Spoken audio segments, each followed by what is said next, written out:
If you're using Midjourney to create print-on-demand designs, then this video is going to show you multiple tips and tricks to optimize your workflow, save a lot of time, and get better results with your prompts. So tip number one is related to the format or the aspect ratio of our creations in Midjourney, because by default, as you know, they come out as a square. But what if you wanted to sell posters or maybe phone cases, just something that is not a square format? As you can see right here, this is a different layout for the image, and the way to achieve this is when you type in your prompt, let's do cat wearing colorful hat, you can actually add to the end of this space, dash dash, and then AR for aspect ratio, and then we could do 10 by 14. That's what I found works the best, or is the closest to the displayed format. You could use other formats as well here. For example, you could do the usual screen format. If you wanted to create an image for a video, you could do 16 by 9 as well, and that will create it in a completely different aspect ratio. So that's definitely a good way to modify your prompt to suit the medium that you're uploading to. For t-shirt design and stickers, I think the normal square format is definitely good, but for other products you might want to play around with the aspect ratio settings. The first number, by the way, is the width. So in this case, the width is smaller than the height in terms of the aspect ratio, and here obviously the first number 16 is bigger, so we're going to get a wider image than it is tall. So as you can see, here is the first result with the 10 by 14 very tall format or aspect ratio, and here's the 16 by 9. And just a quick tip here as well to add on to this: once you've entered a prompt, a quick way to copy it again or bring it up again is to just stay inside of this message bar or the prompt bar, hit upwards arrow on your keyboard, and then as you can see, it brings it all back up, and you can quickly make a change at the end of this, rather than having to start from scratch with typing / imagine and then pasting it with your keyboard shortcuts. Just upward arrow does that entire job instantly and can save you a ton of time. So speaking of saving time, if you've used Midjourney for a little while, you probably know that you often type in the same exact prompts quite regularly. Or maybe you're using the aspect ratio function and you're sick of constantly having to type it back in. Well, there's actually a quick trick on how to save time here. So you can type in / prefer suffix, as you can see, it already comes up right here.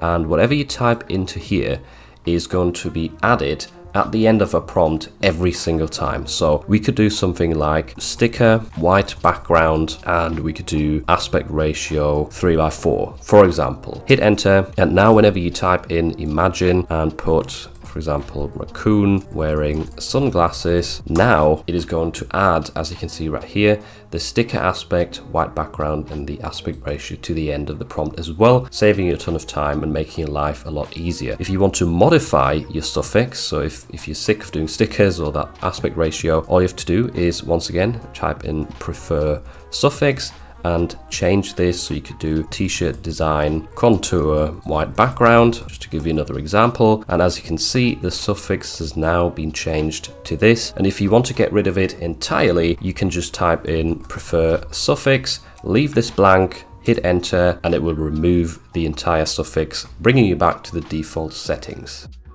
So this next tip is going to help you get better results with your prompts and actually emphasize certain elements of it. So here we've got a t-shirt design prompt for a motorbike sunset, and it's in the synth wave style. But let's say you want the motorbike to be the main part of the image and emphasized. In that case, you could add weights to the prompt. So the weight function, the way it works is just go behind the word that you want to emphasize and then put 2 colons and then a number. These are relative to each other. For example, if we put 4 right here, and then behind the sunset, we put : 1. That has now got a ratio between the two, and motorbike having the higher number will be emphasized. So if I enter this prompt, press upwards arrow to bring that back up, and then change these numbers around, you're going to see a very different result. Whereas in this prompt, the sunset should be the main focus and the motorbike will be very small or barely even visible. And you can use different numbers right here, like 1 and 2. You could also use negative numbers if you want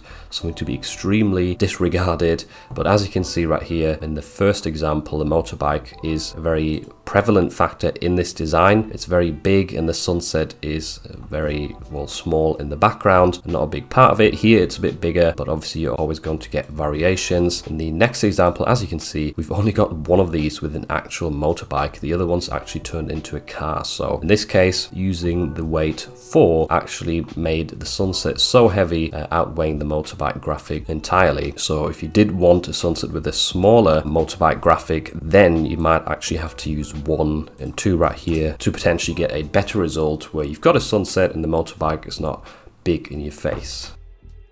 Next up, we've got another really handy time-saving tip, and that is that you can actually use preset prompts and save them for later on. So I'm going to show you an example here. If I type in motorbike and then put --vintage at the end, then I'm actually going to get a preset prompt that I've configured earlier to get a very specific result. And the way to create these preset prompts is by typing in / and then prefer option. As you can see, it says set right here.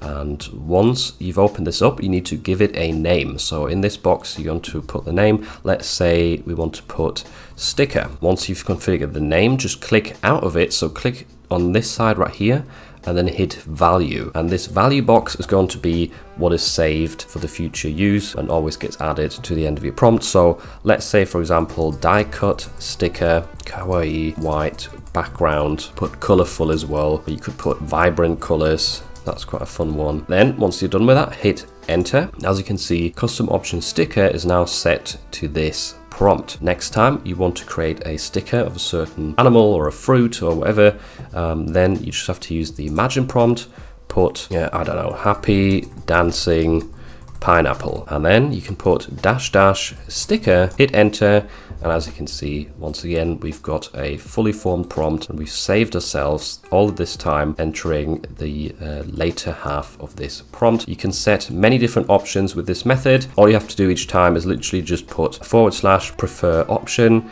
and then you can set it right here. You can also change them in this way. So if you chose one of these options right here, like sticker, you could once again change the value by typing in something else at the end right here entirely. And when you then hit enter, it's going to change that preset for you.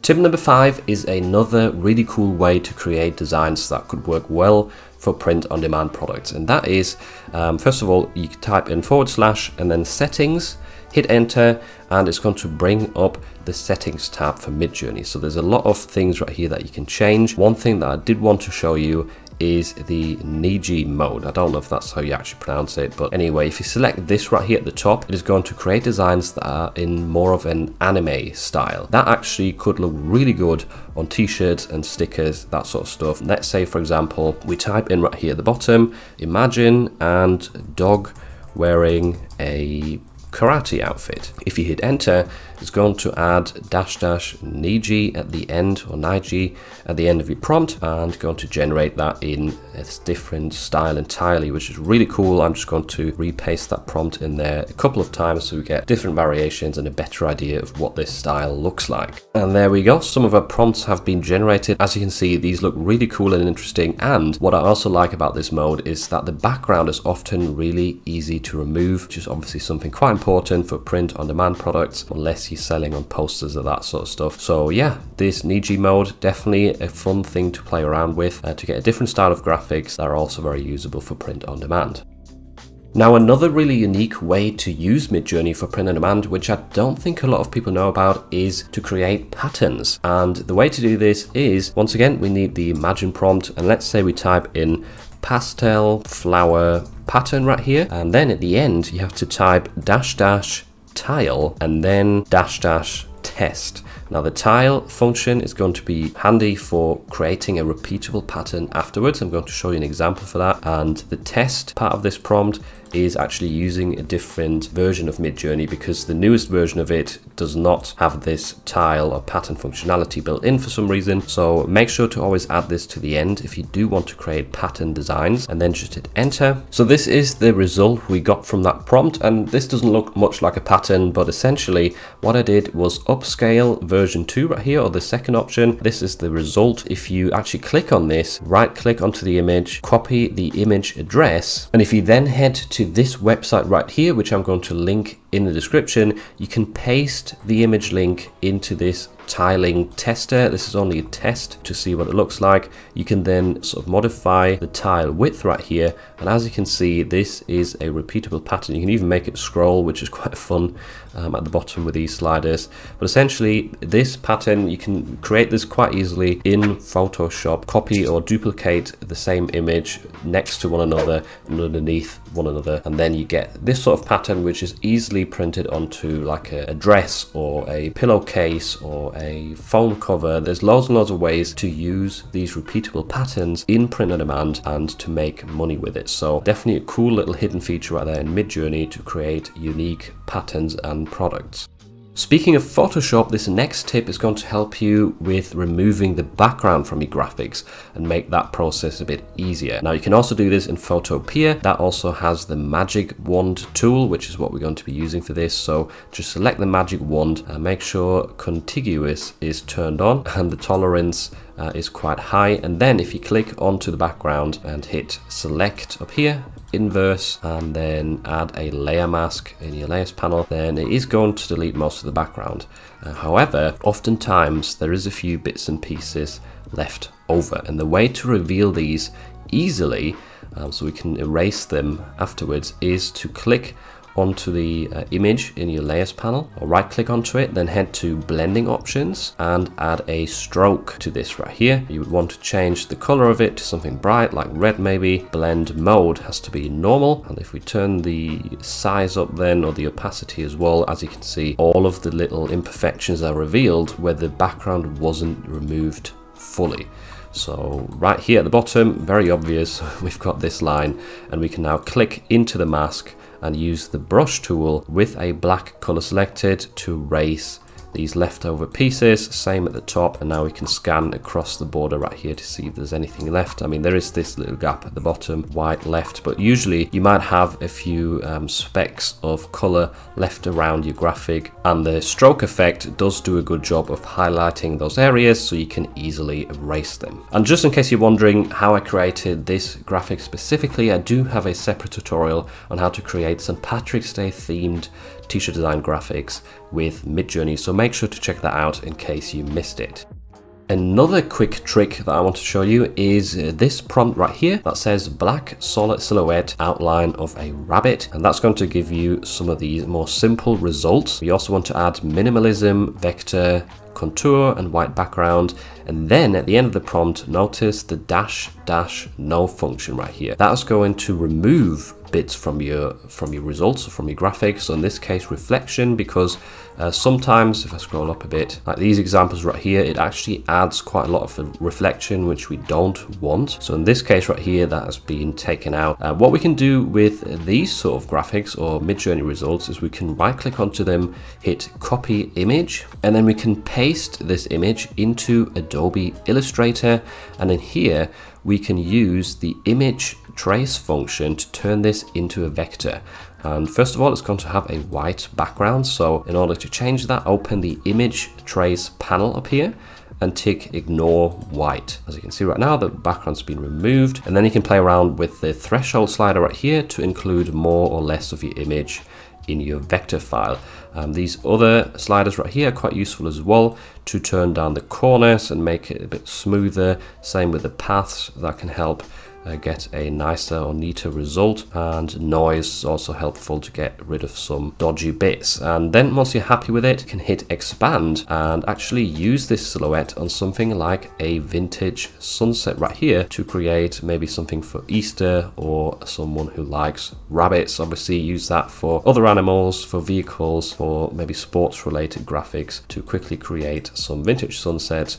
And last but not least, this website called Nightmare AI or replicate is really useful for upscaling your images, because even if you use the beta upscaler in Midjourney, it's still not really high quality. So I know I've mentioned this site a few times, but if you've missed those videos, then the way to use it essentially is just drag and drop some of your AI images into here. So let me use this one for an example, and then you can configure the scale of which this size is going to be increased. So let's make it 5 times as big as it is right now. Hit submit right here, and it's only going to take a few seconds to increase the quality and make it look a lot better and smoother. That way it's also going to print better in the end and not look too pixelated. If you use a high setting right here for the scale, it actually does a really good job. I've tested it even against Photoshop, and this free website actually performed better than the Photoshop upscaler. And once again, the link to this will be down below in the description, so you can check it out and use it for yourself. If you're looking to maximize your income with AI artwork, then make sure to check out this video next, where I give you multiple suggestions of where to sell it.